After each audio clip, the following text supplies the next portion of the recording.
We're getting close to Manon Correctional Facility. That's it. All right. Stop here to sign in.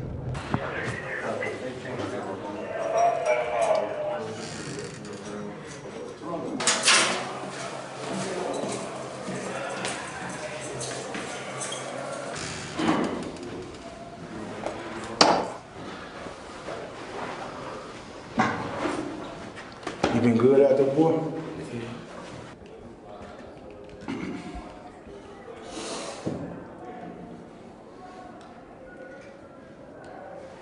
I'm gonna step out the way and give you all a moment so you can talk to each other since you haven't seen each other in over 8 years. Okay?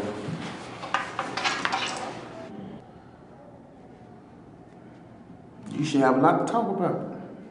I do, but I just been nervous. Well, coming down here? Heck yeah. You gotta stay out of trouble. There be a lot of police walking through here. This is jail. This is a max penitentiary. How did you get in here? I got a murder and attempt murder. Huh? You know what that is, right? You killed somebody and you tried to kill somebody. And how much time I got, right? Yeah. How much? Life. Yeah, you can say that though, but I got like 60 years. You can say life. That's a long time. I'm still in court though. I'm still trying to get out. How you end up in Montefiore? Got kicked out of Webster, fight the teachers and stuff. That's assault. He touched me first. It don't matter. That's a grown up. I don't want nothing to happen to you. You got to listen to your mama. I do this to Mama kind though when she. You got to listen to her. She ain't gonna tell you nothing wrong. Yeah, true. Hopefully everything go right. I'll be back out there and we gonna start all over again. I was just about to ask you that. What if you get a chance to start over? I'll get a job. That's the right way. Need you to pray for us. I do. I want to be a man in my life so I can do better. Do you think about us a lot? I think about you all the time. It don't be a day go by I don't think about my family. You know what I'm saying? Every day. I think about you a lot. When I get in trouble, when I cry, I think about you. I left you was what? I was 6. That's crazy.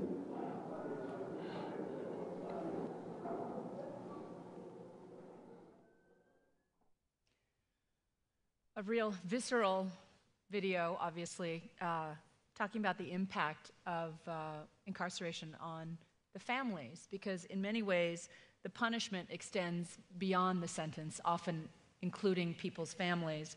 There are more than 60 million people, as we've said today, living with a criminal record, and they exist in a sort of stateless population, often barred from jobs, from voting, from housing, and access to education. And that's what we're going to talk about now, is the difficulty of reentry, like a space capsule trying to make its way back into the Earth's atmosphere, right? Joining me now for the panel is Dorsey Nunn, Executive Director of Legal Services for Prisoners with Children and co-founder of All of Us, or None.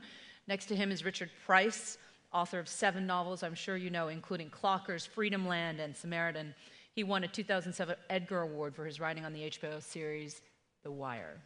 And Ann Jacobs, on the end, who has worked in the field of reentry for 30 years, is currently director of the Prisoner Reentry Institute here at John Jay College. So, reentry, Dorsey. When you were put away, the first time you were a young father, what was it like being separated from those kids and then trying to reintegrate into their lives?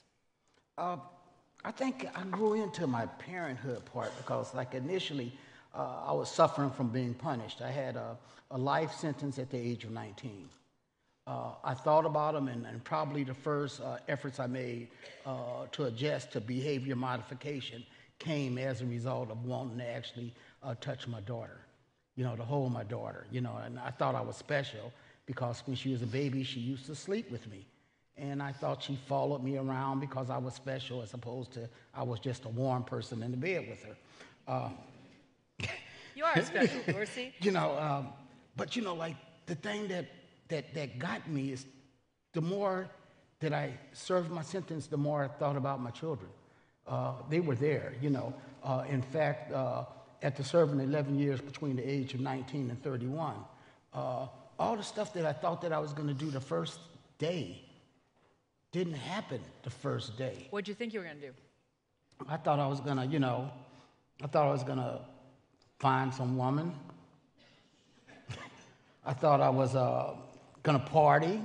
I wanted a Winchell's donut and a Henry Weinhardt beer. I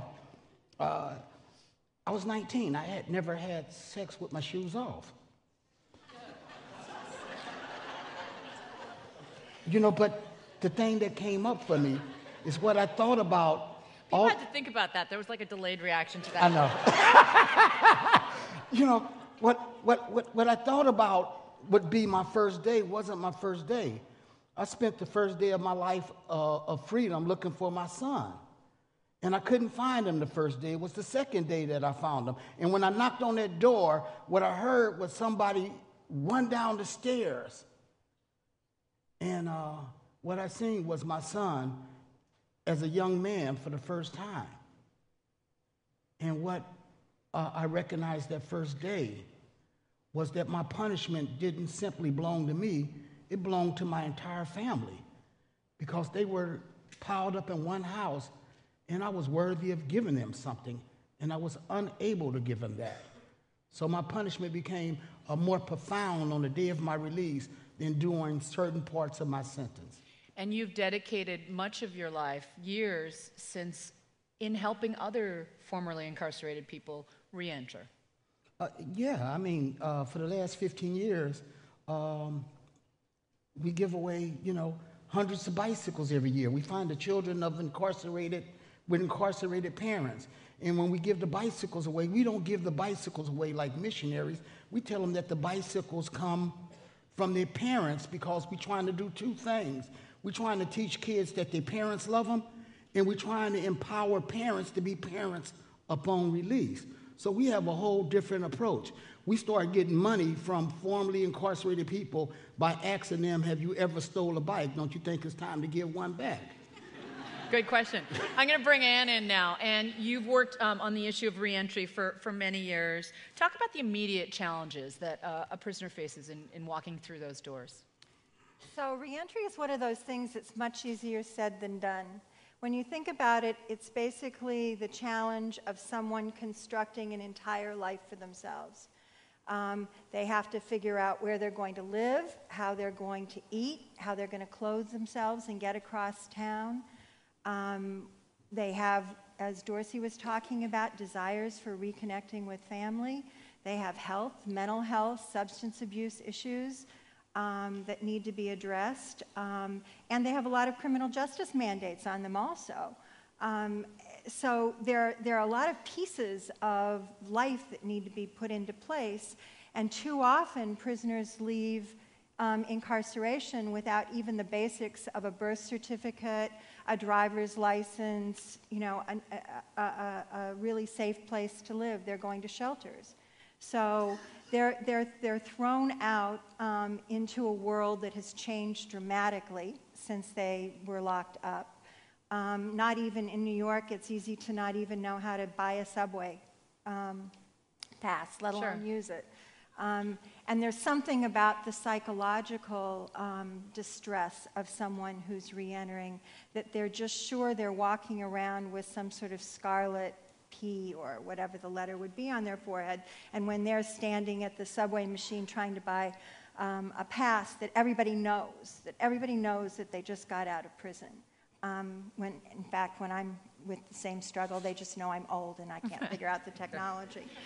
But so, you know, they're thrust into a world that's changed, that has a lot of expectations of them, and that they have a lot of expectations of, and they're very often not prepared and not supported in doing that, and they're going back to communities that are under-resourced.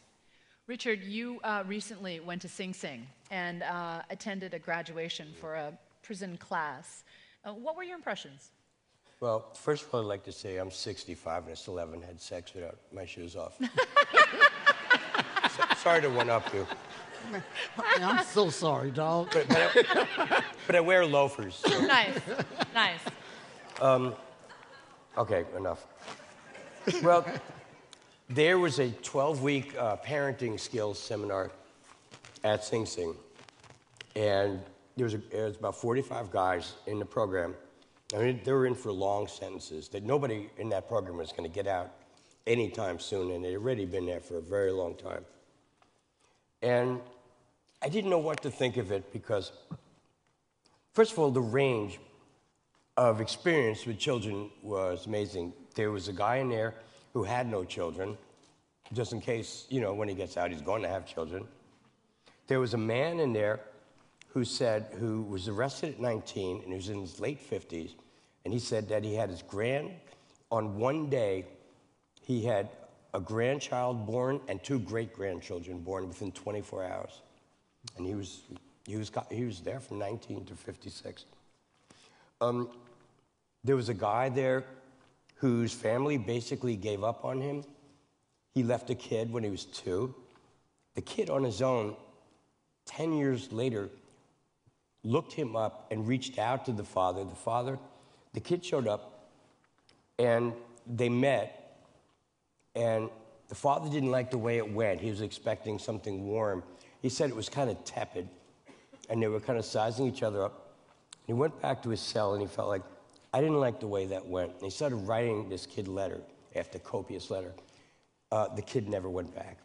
So it's like a double death for that guy. Then there was another guy there who left his son when he was 3. The son on his own also found his father, started a relationship with him when the kid was 20. The kid's now 40 and visits his father every week for 20 years.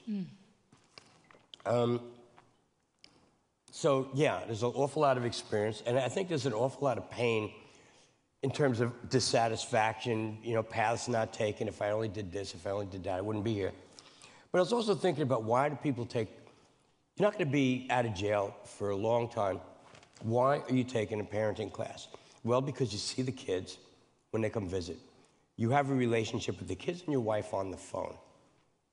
You do have a relationship. It's not the relationship you would like.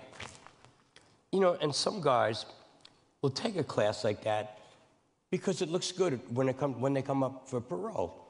They'll take that, they'll take computer technology, they'll take creative writing, they'll take art. And that's fine, because something sneaks up on these guys when they take a class like that. They're not prepared for it, which is a connection. Because what happens in there, it's like if you're mandated to go to AA, you go to your first meeting and you say, I don't want to be here. Look at these fucking losers here. And then within the 4th week, you're going, you go, Joe. Come on, man. We're pulling for you. Here's my card. Call me. And there's this fierce connection between, I don't know if fierce is the right word, but these guys can't help it. How are you going to take a parenting skills class without talking and without a little bit not hiding? So come the graduation ceremony, all these guys are all the usual, blue ribbon speakers. And I'm looking at these guys, it's like Mount Rushmore. They're not moving. And then they call up each of these guys for their diplomas. And they're all shouting and cheering, and their faces break out and smile. They made this connection in this class.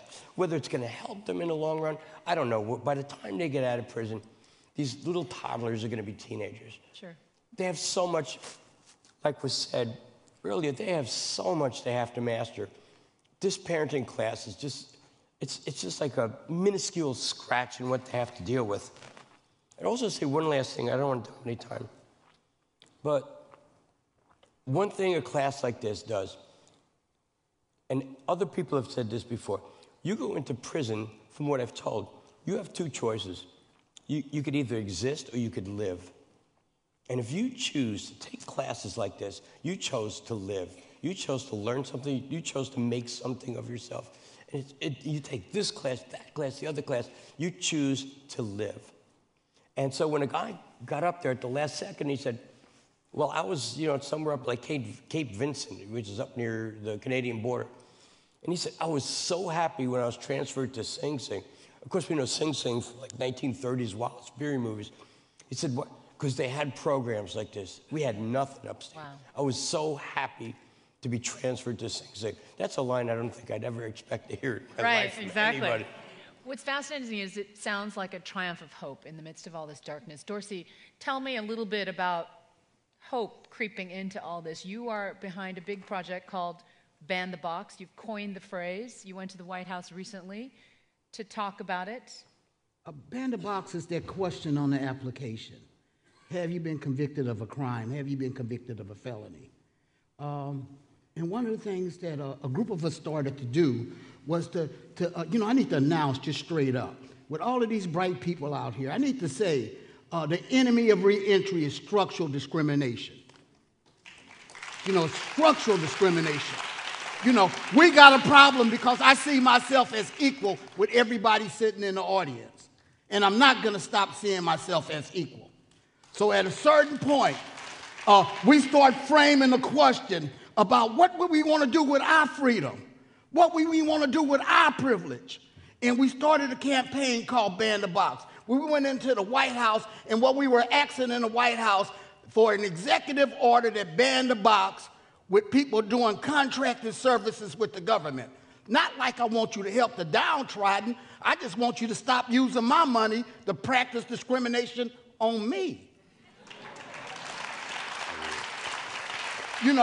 We went to the Justice Department. It was a group of us. And when we went to the White House, the first time we was refused because we had a conviction history, which makes us question whether or not we sincerely Americans or not, since we don't have the access to the right to vote. We don't have the access to the right of education. We don't have the right to return to our family. We don't even have employment questions. It was tragic when I got out of prison and seeing that I just didn't suffer. My children suffered. So at a certain point, this question is not about me, and the box is not about my job. It's about the economy and marginalized communities. And I need to say, I got an education when I was in prison too.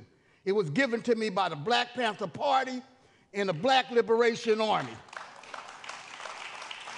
And I made a promise to a whole group of people that I would actually come back to the community as an asset instead of a liability. So education without a purpose don't mean anything.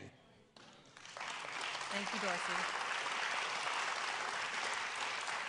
Don't hold back, Dorsey. I really want you to, share your passion with us. I just lucky to got through that without screaming. I know, there you go. Anne, I want to bring you in as well. Your department recently did a study looking at three-quarter housing in New York. Tell us what you found. Pretty disturbing. So three-quarter houses are a phenomenon that isn't limited to New York, but they may only be called that in New York. They're really illegal boarding houses for people who are on very limited income. And they kind of fall outside any governmental entity's oversight or regulation. And they typically are unsafe, overcrowded, very problematic residences, but they're all that people who are coming out of prison in New York can afford on their $215 a month shelter allowance. So it's an example of what Dorsey's talking about, Completely. right? Yeah. The collateral institutionalized, consequences. Right. The institutionalized difficulties. The institutionalized difficulties compounded by these collateral consequences that make every criminal conviction a life sentence, essentially. We were talking about, you were saying that so many of the solutions lie outside of the criminal justice system when you look at reentry. Right. Well, that's certainly the conclusion that I've come to. We can do a lot better within the criminal justice system. Reentry should start with the beginning of someone's criminal sentence, and it should be heavily focused on education. But if we really want to tap the kind of resource that the people that represent and that I think we're concerned about, the criminal justice system isn't the place to solve that problem. It's the resources that are going to the criminal justice system that should be going to not just public education, but parks and recreation. Employment opportunities in neighborhoods that people, live in. The people who we see cycling through the prison system are coming from the most economically disadvantaged communities in this country. and they need wholesale infrastructure investment, and that's where our money should go, and that's when you're really truly creating opportunity for people to bring their talents and contribute to the social good. Richard, I want to bring you into this conversation again about reentry. I mean, you have drawn up so many vivid characters in your literature, but tell us about the kid that you met recently. Yeah. Not recently. I met him in the late 80s. Oh, now I'm a middle-aged man. But I think you take that parenting class, it's like you're court-ordered, once again, the AA thing. By the way, I'm not in AA. I should be, but... Sorry, I shouldn't have said that. Can I have a drink?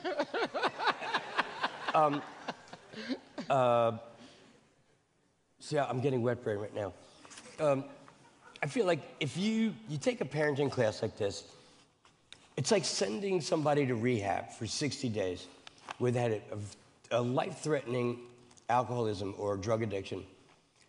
And then you send them out into the world without outpatient services, without a counselor. You know, the odds of them winding up back, you've got to have follow-up. You absolutely got to have follow-up. And this is not an addiction. This is about just staying out. You can't do it without support. Tell me about the kid, though, who you were trying to help. I went off label there. So it was good, though. We liked it. Yeah. There I was. It was 1988. I was teaching a writing class at Daytop Village in the Bronx. It's a drug rehab center. And it was mostly teenagers, you know, Bronx teenagers. And there's one kid I really liked, this kid Rafiq. He was personable, he was lively, and he wasn't a drug addict. He was a drug dealer, but he was smart enough to say alternative sentencing. If you have a drug problem, raise your hand. Yeah, I don't want to go to Rikers. But anyways, he did, and he spent a lot of time in jail. He gets out. Well, he is out when I met him. This kid had an incredible talent in drawing, graphic arts. Well, they do a lot of drawing in jail. It's like one of the things. So, but this kid was amazing. I took him to a friend of mine at Young and Rubicam, the advertising agency. He showed him his portfolio. This guy got on the phone with somebody, the dean at School of Visual Arts. He got this kid a scholarship on the phone within an hour. And he said to the kid, you spend a year at SVA, you learn graphic arts, you come back, you're an intern at Young and Rubicam. So I left the kid, we're at 42nd Street. He has to go down to 20-something street where SVA is, 20 blocks, he's in good shape. I'm going uptown. All right, I'll call you tonight and see how it went. I'm feeling, wow, this is great, man. This kid's on the way. Call him up at night. How'd it go? Well, I didn't make it. What do you mean you didn't make it? They didn't like you? No, I never went for the interview. Why? He said, well, that guy gave me all this free pencils and paper and stuff. It was kind of heavy, so I just went home. And I was so pissed off at this kid. It finally dawned on me. You say to him, go to School of Visual, after your life and your father's life and your grandfather's life, you go to Young and Rubicam on Madison Avenue. You go to the School of Visual Arts. You become a professional artist. It was like asking this kid, go to Mars. It couldn't enter his brain pan that that was a possibility. Go to School of Visual Arts like who? Become a guy on a salary, an intern, like who? Nobody did that I know of. He just couldn't handle the leap. And I feel like a lot of these guys in prison, they're, the romantic warriors, they're outlaws. They're outriders. They're aggressive. Yet all they know is what they know. And they're scared of what they don't know for the most part. And this kid has stayed out of jail. He's a middle-aged man now. He's got 2 kids. But it's been hell. It has been hell. I'm sure. And it is such a vivid illustration of the entrenched difficulties. There are many things that Dorsey and I are mad at, one of which is that we're out of time. But I'm going to sneak another 15 seconds and just let you say a final word, and then we'll say goodbye. What I want, I haven't heard anybody says, talk about the presumption of rehabilitation upon the completion of a sentence, which means that when I finish serving my time, I don't owe y'all anything. So at a certain point, what I want is my equality and my human and civil rights. And we're going to have a big problem because I'm not going to stop fighting for my civil and my human rights. And y'all can frame it any way you want it. You can feel comfortable with it. You can feel uncomfortable with it. But the reality of it is, we got a problem because in All of Us or None, we're teaching people to speak in their own voice, and we dream of being greater than everybody else's clients. So. Thank you. Thank you, Dorsey. And any final thoughts? Summation? I don't think I could say it any better than Dorsey did. Me too. I appreciate your all being here. Richard, yes, final thought. Just a factoid that has nothing to do with this panel. The irony at John Jay College is 3/4 of this school is licensed to carry a gun. Before it was John Jay College, it was Harran Vocational High School, a school in the 50s that had so much juvenile delinquency, which was such a crime school, that they used it as the school in Blackboard Jungle in 1954, a movie about teenage hoods in high school, and now it's John Jay. You guys are remarkable, all three of you. Thank you so much. Have a great day.